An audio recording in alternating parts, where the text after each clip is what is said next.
Donc voilà, il faut savoir que Google, il s'affiche justement sur plusieurs supports. Il y a de plus en plus de gens qui consultent avec leur smartphone. Donc ça a des avantages et des inconvénients parce que c'est pas du tout la même utilisation.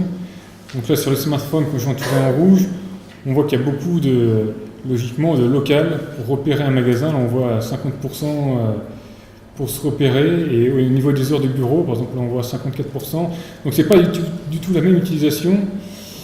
Et des fois, c'est vraiment positif pour certains domaines et vraiment négatif pour d'autres. Par exemple, le e-commerce, le smartphone, c'est vraiment pas, on ne commande pas forcément sa nouvelle télé ou quelque chose comme ça sur son smartphone. Mais comme dit Google, on peut faire une recherche justement, des fois pour comparer, pour commencer à réfléchir sur le smartphone et finir sur l'ordinateur.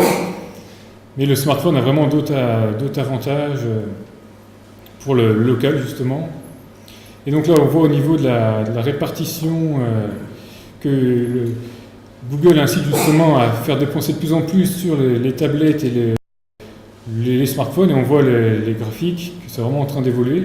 Surtout, il faut savoir que depuis récemment, Google ne sépare plus l'ordinateur de la tablette. C'est-à-dire quand on fait de la publicité sur Google, c'est automatiquement sur les deux.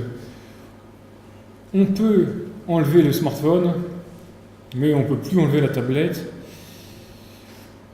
Ce qui est bien et pas bien, il y en a qui ne sont pas contents, mais il y a de plus en plus de gens qui utilisent la tablette à la place de l'ordinateur, et dans l'avenir, c'est de plus en plus de ça, avec un grand écran.